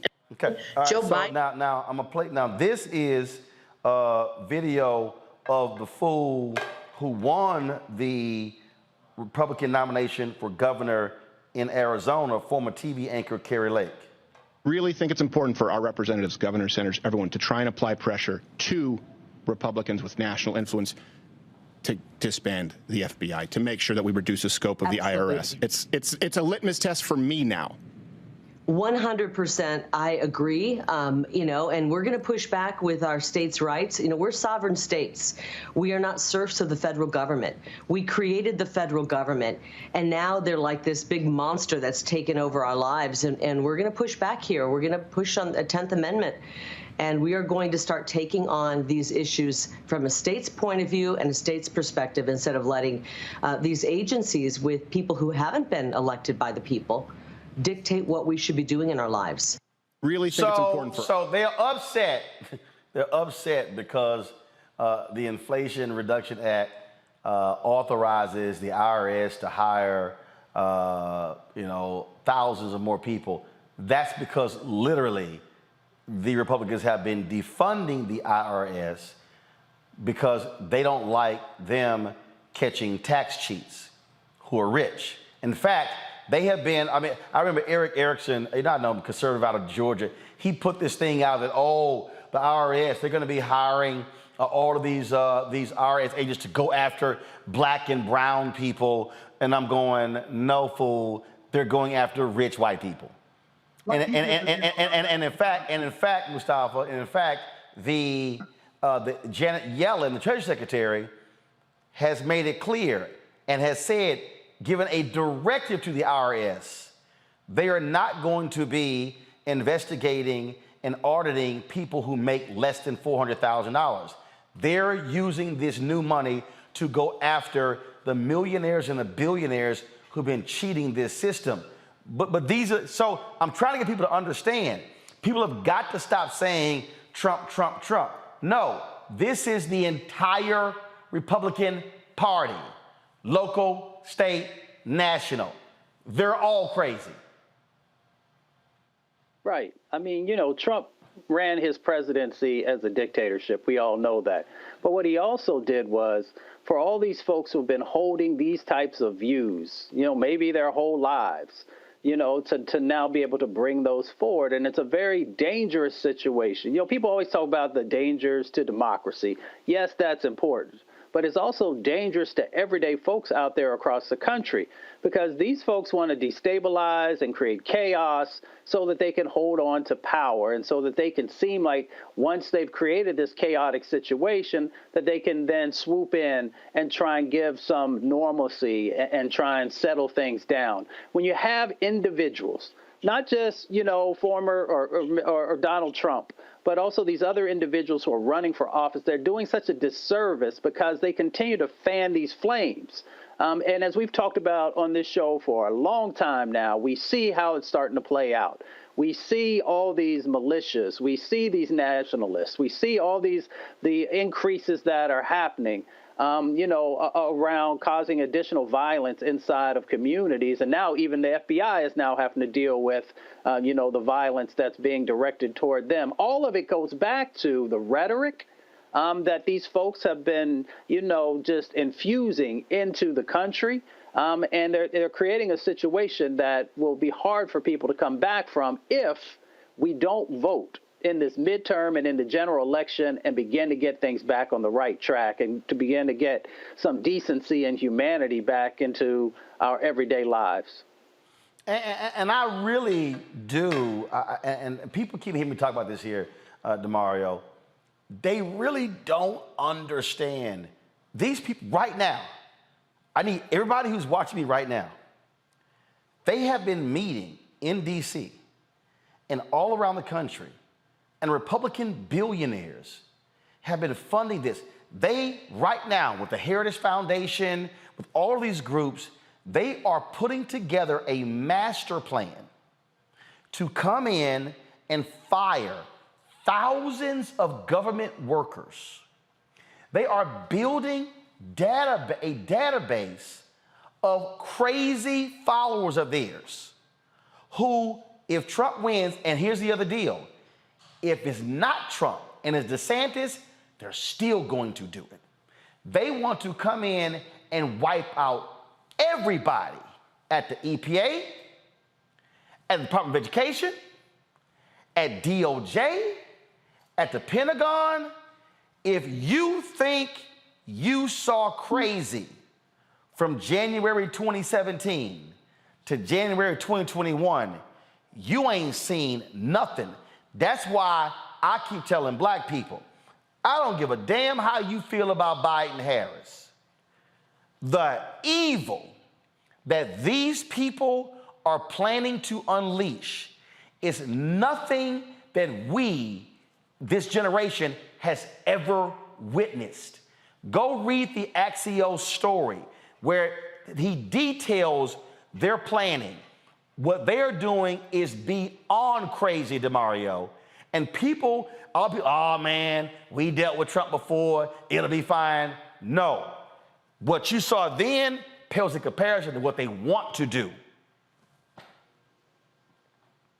No, man, the fact of the matter is these people want power and that's all they care about. And they want to be in control and they want to eradicate any guardrails that's going to keep them from their goals. And that means that they have to burn down the federal government. We already saw that they stormed the Capitol of the United States of America and was willing to do whatever it took to get their power. So that's a given. We need more white people saying these things to their brethren and their sisters and being very clear about the true and present danger of these white Republicans that they present to the entire country. Also, Roland, I wanted to just go back. You brought up Eric Erickson about the IRS is going to come after black people, as if Eric Erickson gives a damn about black people. You know, they do not want the IRS agents there because they know that most likely they're going to go after people with wealth and rich folks. Now, I don't want to deal with the IRS like the next person, but all of our government has been underfunded. Right here in Oklahoma right now today, we have so many openings across government and across the federal government. One of the issues we're having here is our judiciary system is moving at a glacial pace because we're down judges because we don't have enough judges being appointed. But guess what? We want those judges appointed by Biden-Harris administration and not the Trump administration. So you used another word, Roland, when you talked about the evil that these Republicans, these MAGA folks want to unleash. And when I say MAGA, all the Republican Party want to unleash upon this country. We have to be very clear. Yes, there are less of two evils in this when you're voting Democrat versus Republican as a black person. But lesser of two evils means it's less evil. So let's have common sense. Well, let me be clear. And the reason I don't say that, because you got some black Democrats who are doing the right thing. And so I'm not going to call those folks evil. I'm going to call the people who are evil, evil. And when I say the entire Republican apparatus, I'm talking about the moment these people have fully accepted Trump, when you have folk like Senator Tim Scott, they will not condemn them. When you have folk like Congressman Byron Donald out of Florida, who's black, and Burgess Owens, Congressman out of Utah, who's black, and they are perfectly fine with this level of crazy, what I am saying, that does not bode well for us, because what they are planning to, the only way to stop them is to defeat them. And that's the critical piece here, Teresa. Teresa, you're there in Pennsylvania. You've got a MAGA nutcase who is the Republican nominee for governor. This man has already said, if I become governor, I am invalidating all registered voters and all y'all gonna have to register again. Doug Mastriano, he has said that. You got Oz buying into Trump stuff as well. These people have fully accepted the crazy, and if I'm faced with that level of evil, the only way to stop them is electing Democrats. But, and I've said this as well, you also have got to let folks know who are Democrat. You get my vote, but here's what I expect in return, and I will be showing up the day after you get sworn in to make sure it happens. That's why I keep saying end of one process, the beginning of another. Teresa, go ahead. You're absolutely right. You know, from Mastriano and Dr. Oz, you know, Pennsylvania has been looking like a celebrity overhaul. It's got to a point where the Republican candidate, Doug Mastriano, sent a letter to the Democratic nominee, Josh Shapiro, indicating he will not do any debate unless it's in a setting and a moderator of his choosing, and vice versa. And then they have it on an open media platform where everybody can get involved. So, as we were counting down the days, literally days and weeks at this moment, to figure out who the next elected official will be, we also have to be very aware in Pennsylvania. We have a Working Families Party that are taking votes away from Democrats. So this independent party that is working their way up, and again, will also, I believe, harm Democrats and their voting. So, it's so many nuances here in Pennsylvania, and it baffles me why the DNC is not doing more. We just got finished electing the chair during Juneteenth, the chair, first African American and Muslim chair, Senator Sharif Street, to public office. He was the vice chair of the Democratic Party, and now he's the chair. And so, he's ready to hit the ground running. But again, the extra resources and support needs to come from the DNC, and they need to activate now versus doing what they usually do is at the end, because Pennsylvania is absolutely on the radar and under attack. All right, folks, I'm telling y'all, and I know it's hard for some people to go, okay, man, I think that's histrionics. I think you're just over the top. No. They are literally studying where Trump went wrong and the mistakes, and they have vowed we will never make those mistakes again.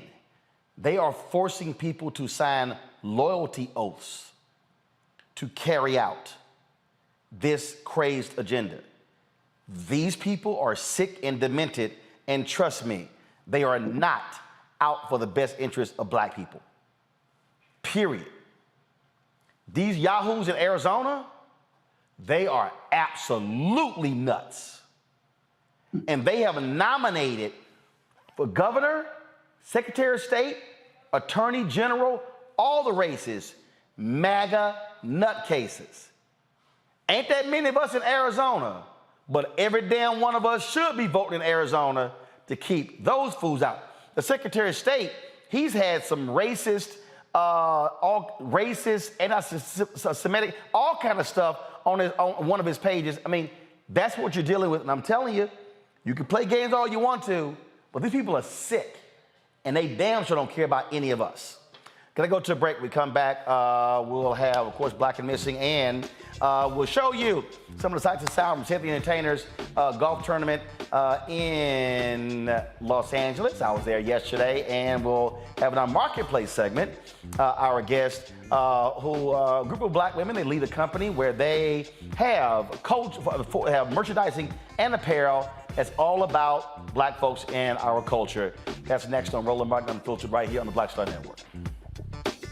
I challenge myself as an artist and knowing that I'm going to challenge the audience, right? So oftentimes you come into this business off of one project where everybody's like, ooh, you stand out. Okay, for me it was Barbershop, Ricky, da-da-da-da-da-da-da. Ricky was nothing like me growing up, right? Nothing like me growing up. But if that's people's first experience with you, right, as an audience member, they tend to think that's the real you, right? So, for me, after that, I got a whole bunch of offers to play roles just like Ricky, right? This Tupac-esque type of thug, right? And I just said no over and over again. And then you keep trying to do other things. Then I went through a series of romantic movies and romantic leads, and I always try to bring some sort of gravitas to those roles. And then it was like, okay, well, but before I get into all of that, let me hit y'all with, For Color Girls, and, step outside of the realm of, what you expect of me to do as an audience member in terms of being this romantic lead and everything. Because I didn't get into this business to be the romantic lead, that dude. Like, I didn't get into this business. You can get locked in. You can totally get locked in.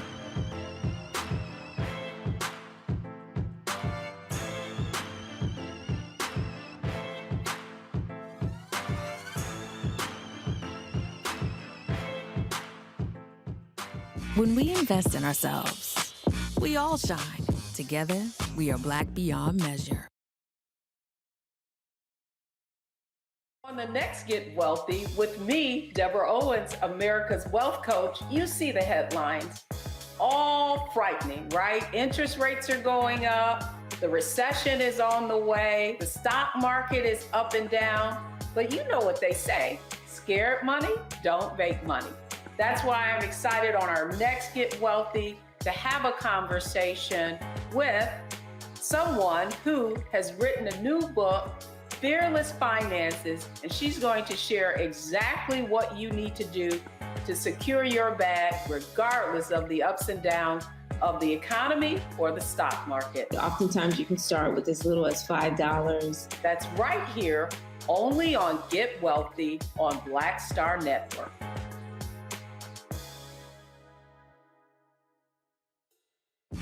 When we invest in ourselves, we're investing in what's next for all of us. Growing, creating, making moves that move us all forward. Together, we are Black beyond measure. Carl Payne pretended to be Roland Martin. Holla! Hi, I'm Chaley Rose, and you're watching Roland Martin Unfiltered.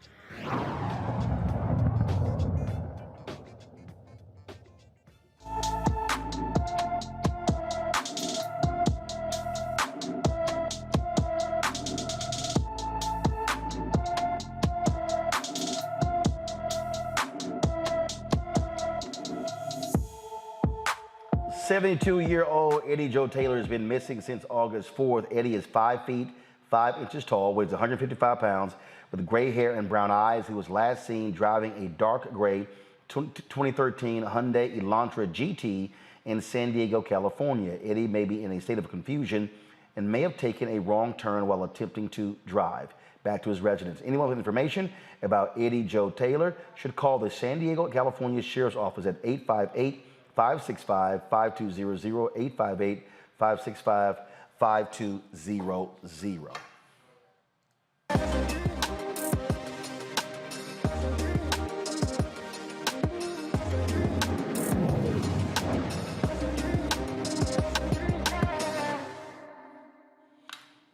All right, folks, got back to school going on, and so like many of you, I'm sure you want to have your kids represent when it comes to school supplies and make sure it's about Black culture and you're supporting Black-owned businesses.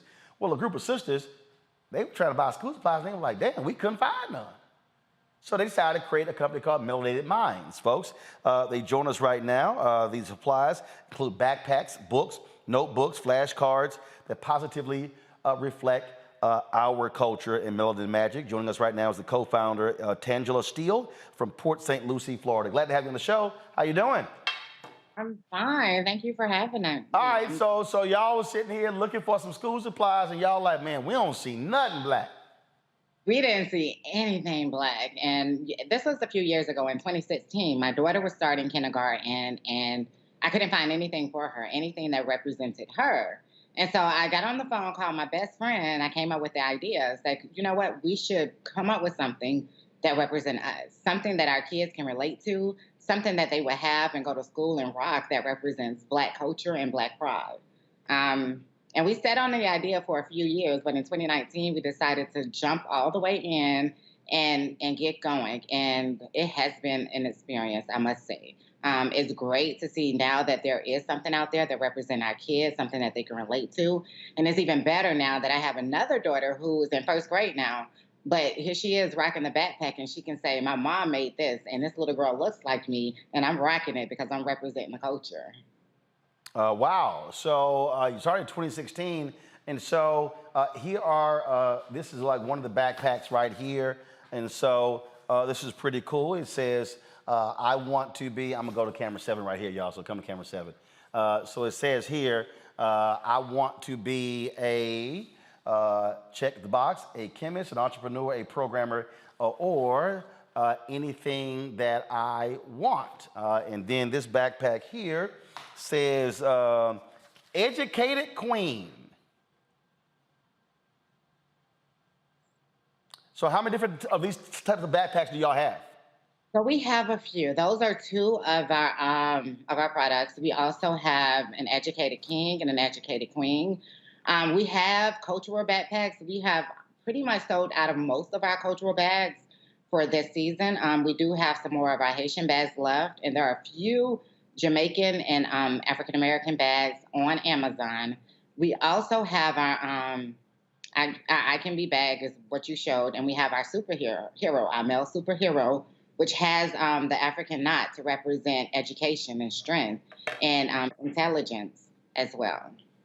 All right, that's pretty cool. And again, these are the Melanated Alphabet flashcards right here. Come on, 7. Give me 7.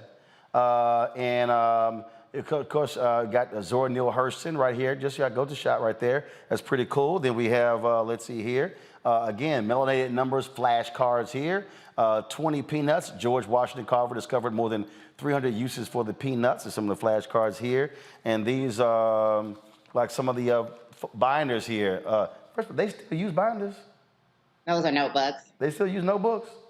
They still use notebooks, yes. Damn, I thought everything is technology now. Young, Gifted, and Black.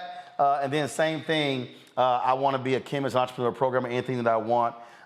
And so how many different products do y'all have? So you have notebooks, flashcards, you got, let's see here. This is a Melanated Conversations Family Edition, Conversation Starters.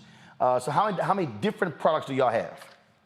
Oh, that's a great question. So we have about 8 to 10 different lines for our backpack. We have the ABC cards, the number flashcards, notebooks, conversation starters. We also have our social action box. This is something that we started during George Floyd, when George Floyd was murdered, and we were having those conversations with our kids, explaining to them what happened. And we came up with the idea of creating the social action box because we wanted them to understand what it is that we're going through and what's happening and the need to continue our fight for equality for all. All right, cool. Got questions from my panel. Let's see here. See, who got kids? Demario, you got kids? I don't have kids. You don't? I don't. Well, you're a big ass kid, so you go first. Oh my God. I first of all, good to see you tonight. My question is, I want to know what type of pushback you've received, if any, from like school systems, because I represented a kid a couple years ago who wore a shirt that said Black King here in Oklahoma, in Edmond. And he got in trouble at the school. They tried to suspend him.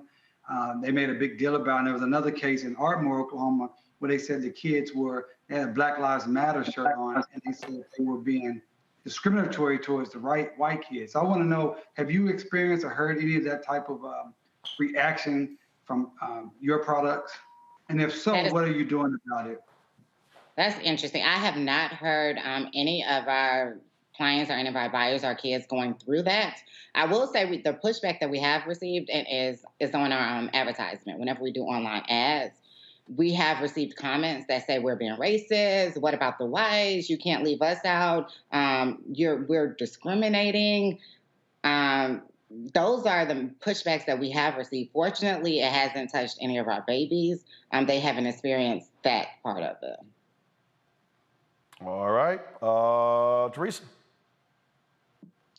Well, thank you so much. As you've been talking, I was literally searching the website and sending group text messages out because I don't have kids, but I know a lot of folks with kids that are Black and brown. So my question to you is your product line only in English, or do you have a Spanish version coming out soon? So right now, it is only in English. We would have to figure out how the Spanish will look, and I suppose it wouldn't be too difficult because we could hire a translator. We haven't thought that far ahead yet, but that is definitely something that we will look into for the future, yes. Mustafa. Well, I love the name Melanated Minds, so thank you for that as being your foundation. So I'm curious, you have an amazing set of products there. When you're beginning the design process, are you working with younger, students and asking them what they're looking for or what motivates that process work? So yes, we have. I have twin nephews who are brilliant. They're in college right now. They're freshman year in college. And I have picked their brains a lot. They are gifted. One of my nephews almost made a perfect score on the SAT, but he's also very in tune with the culture and what's happening. So we pick their brain. We go out into the community. We ask questions, especially since we are in South Florida. So we get a chance to go out and meet our clients often whenever we do vending events, and we talk to them, ask them, what do they think of our products, what type of feedback would they give, and what do they think that we need to do in order to improve and make it better.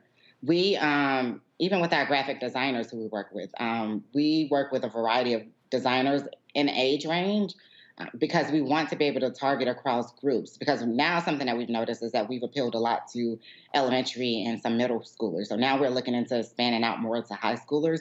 So we are working a lot more with the high school crowd to figure out how could we get them more engaged with the products. All right, then. And so for all of our Roland Martin Unfiltered Black Star Network viewers and followers, folks, they are offering a 10% discount from the Melanated Minds website. Use the promo code MARTIN22. That's MARTIN 22. You get a 10% discount from this, and we certainly appreciate that. And again, we just showed you folks here just some of the backpacks here, and again, the conversation starters flashcards, as well as the notebooks as well. And so it all looks great. We certainly appreciate it. Good luck. I'm sure y'all have been quite busy this month and last month with school starting up. Folks getting back in the groove of school. Those of us with no children, like I'm no longer raising my nieces. So my last two nieces graduated from high school, praise the Lord. So I ain't got to buy none of this stuff. And so, matter of fact, I just have one out of all my 13 nieces and nephews, one left still in high school. My nephew Christopher just started his freshman year. And so, but this is pretty cool and some great products here. And so, Tangela, we certainly appreciate it. And good luck in building the company. Thank you. I appreciate it. Thank you for having me here today. All right. Thanks a bunch, folks. Don't forget, again, 10% discount from Melanated Minds. Use Martin22 code. That's MARTIN 22 code. All right, got to go to a break. We come back. We're going to show you some of the sights and sounds from City Entertainers Celebrity Golf Tournament. I was there Sunday and Monday. We had a good time, and so it was just way too much fun. Before we do so, hey, if you watching on YouTube and Facebook, why y'all tripping? Hit the damn like button. Why I got to tell y'all this every single show? Okay, more than 2,000 y'all watching, and it's 880 likes. Okay, the math don't math. I don't need a flashcard to say that don't make any sense. If you pop on, click like, and then just start commenting, okay? So when I come back, it should at least be 1,200. I ain't asking for 1,000. Should be 1,200. That's what it should be, okay? All right, this ain't that hard. Click doggone like button. And if you haven't downloaded the Black Star Network app, do so now. Download it to your Apple phone, Android phone, Apple TV, Android TV, Roku, Amazon Fire TV, Xbox One, Samsung Smart TV. And also, we want you to join our Bring the Funk fan club. Y'all get this stuff for free. I don't charge a subscription fee, and it's important for you to support us in what we do because I want as many of our people to see it as possible, but this stuff ain't cheap. I told y'all our OTT platform, that's $160,000 a year, okay? That's real money. That's real money. And so we luckily we've had some support. We appreciate Target coming on with their ads, General Motors, we appreciate in the past. We've had Verizon, Procter & Gamble, Nissan, Amazon, but none of those are multi-year contracts. We're trying to get multi-year contracts, so your dollars actually make it possible. We're trying to hit $100,000 this month. And we actually need $100,000 each month till the end of the year because we're actually behind where we were last year. And so you can send a check or money order to P.O. Box 57196, Washington, D.C. 20037-0196. Cash App is $RM Unfiltered. PayPal is RMartin Unfiltered. Venmo is RM Unfiltered. Zelle is Roland@RolandSMartin.com. Roland@RolandMartinUnfiltered.com. We'll be right back.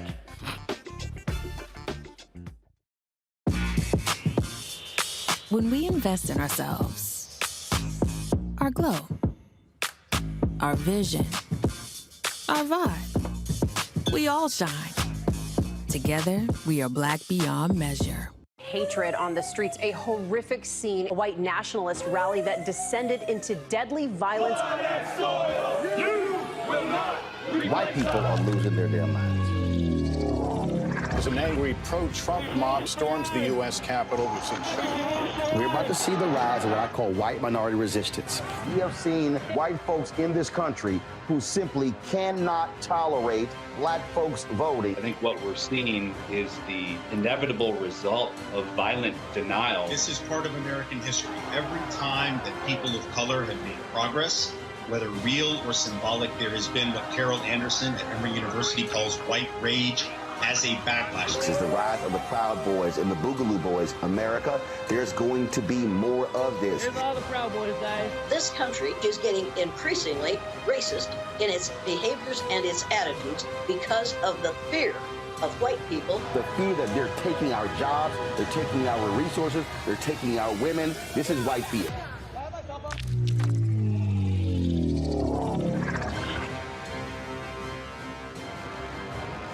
When we invest in ourselves, we all shine. Together, we are black beyond measure. You are watching Roland Martin, and I'm on his show today. And it's, what, huh? We should have some cue cards. Hey, what's up, y'all? It's your boy, Jacob Lattimore, and you're now watching Roland Martin right now.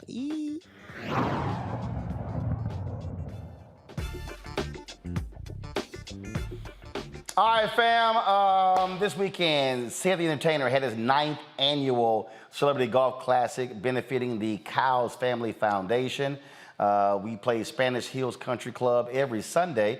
Day before the tournament, there's his VIP pairing party where there's entertainment. We get to mix and mingle. They got food, drink, cigar, all that good stuff. A lot of great folks who are always there. Dr. J, Marcus Allen, Alex English, D.O. Hughley, Anthony Anderson, Joe Torre, Willie Galt, so many, Willie Buchanan, David Justice, a lot of cats in the sports world, a lot of cats in the entertainment field, and so we're always glad to be there. Normally we broadcast from there. I decided to take a rest. I said, no, I'm just gonna play this year, so let me thank Erica for filling in, hosting the show on yesterday.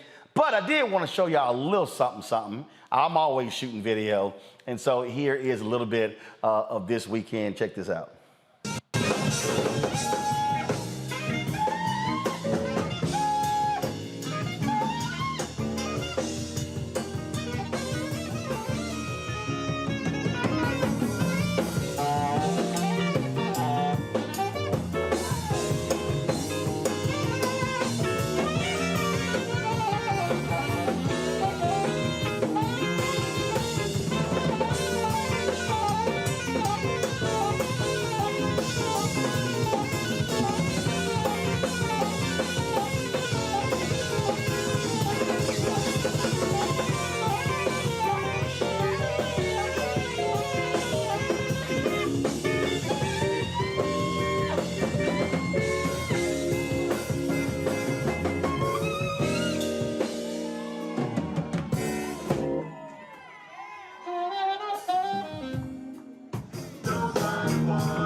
Listen up to what I said, because this life of stuff happens every day. Woke up about 12 o'clock in the morning, and I'm up on stretcher, I'm only going. Went to the bathroom to wash up. Put my hands on my table, put my hands on the top of it. Mirror, on the wall, the guy just coming off the wall. There was a rubble level, 5 minutes of lasting. The mirror said, you are, you can see the bastard. I thought you were Usher.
In a little town, oh, just like the river, I've been running ever since.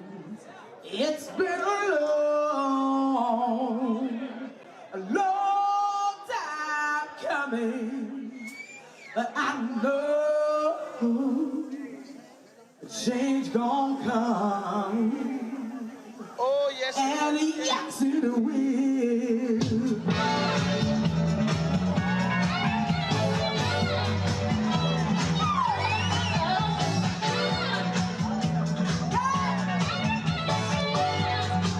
Are you ready to say, oh yeah?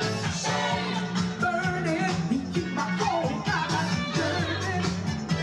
You got me so confused. Shame, only up and burning. Even as I shame, I wouldn't want to pray. Oh, shame. Whoa, whoa, whoa, whoa, whoa, whoa, whoa. Yeah. Go down, dirty, dirty, dirty. Go down, dirty, shame.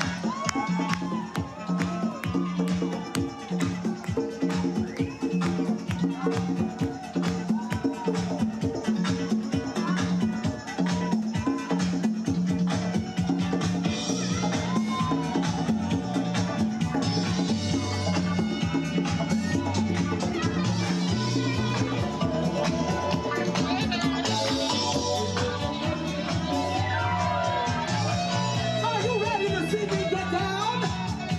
Come on.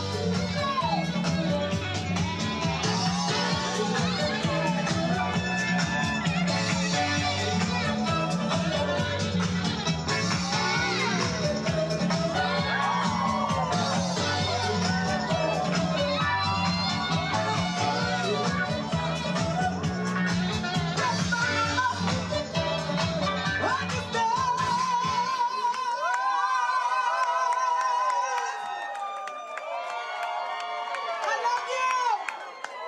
Thank you, Cedric.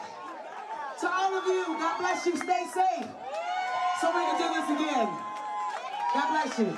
All right, said. So you got, look at this here. So you got, I guess, you know, you said Joey Lopez can't be the only one. Yeah, he got it all. He got it all Mexican down. You know what I'm saying? Like he got the chucharitas and the morellatos. But no, they just made this for me, man. These guys made this. Wow, look at this here. We got. We got the screen here.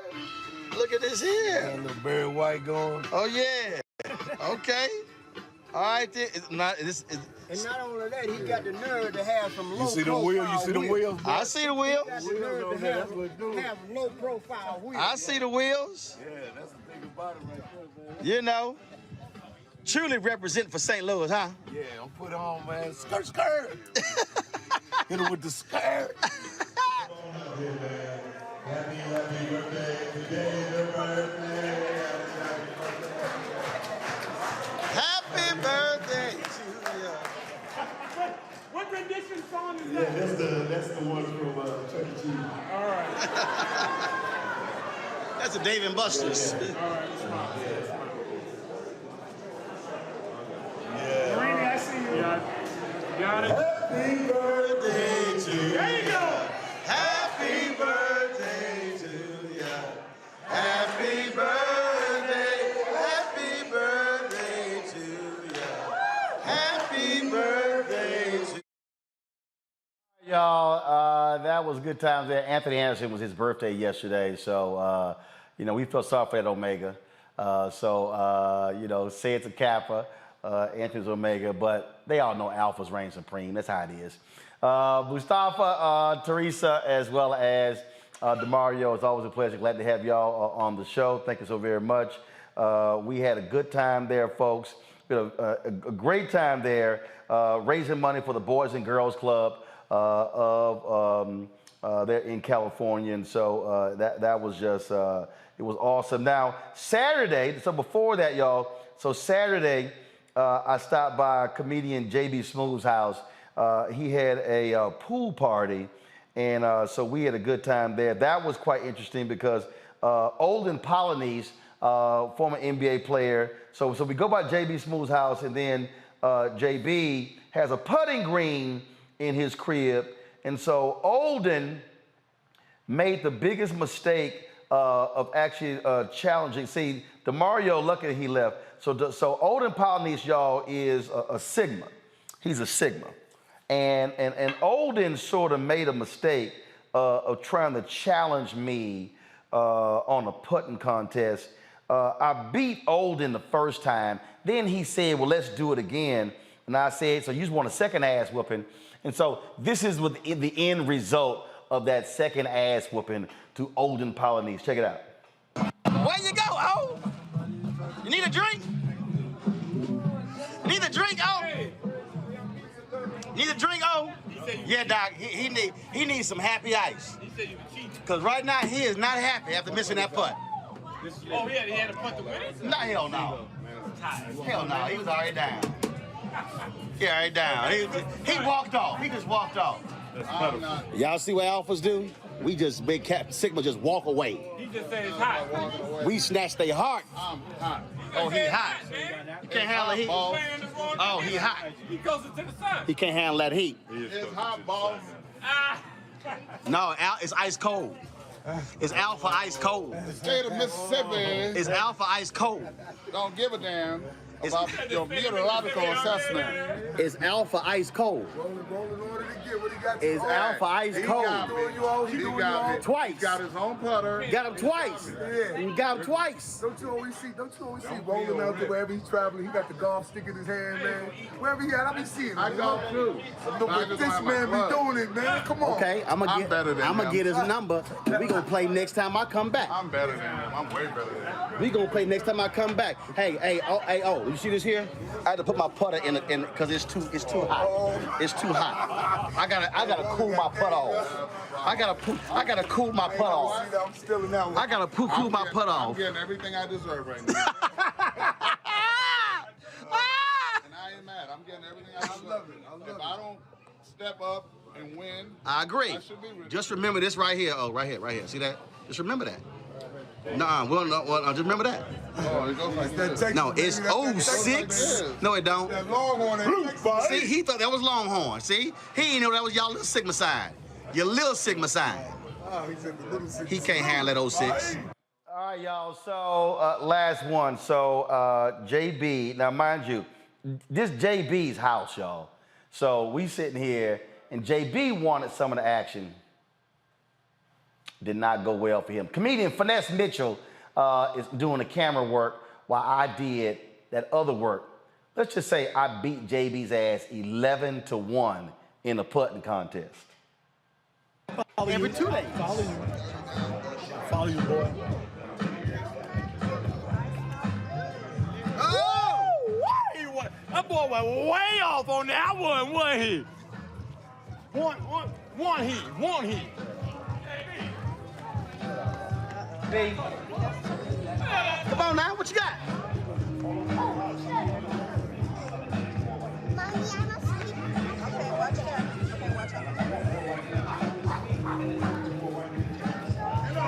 That wasn't near the hole. That wasn't near the hole. We both. All right, it's 1 hole through 2 holes. We tied up right now. He ain't beating the hell out of nobody. Okay, we're not tied. We tied. You didn't win a hole. You only won 1 hole. Right, it's 1 hole through 2 holes. Okay, let's go. We got a long way to go. Boy, can't count. This game is longer than you think it is. Boy, don't go. We only up by 1. This game not long. As old. He only up by 1. He only up by 1 hole. Let's play ball. Play ball, man. Let's play. Game just started. What's up right here? Right here? Tell Uncle JB you're still in the game, Uncle JB. No. Wait, when you tell which right one? It don't matter. You can pump me anywhere over there. You ain't gonna make this. Get the ball out of there, number 1. Hold on. All right. You need the ball to see where it is. Come on. Come on. I don't want to skip. Come on. It don't matter. You ain't making this. Ain't no pressure. That's no messed up. Ain't no pressure. That's no messed up. 2-0. 2-0. 2-0. Hey. So after that, it ended 11-1. But it was cool. I told JB's wife, Shad, to go ahead and lay hands on him. I'm talking about prayer, because his golf stroke needs it.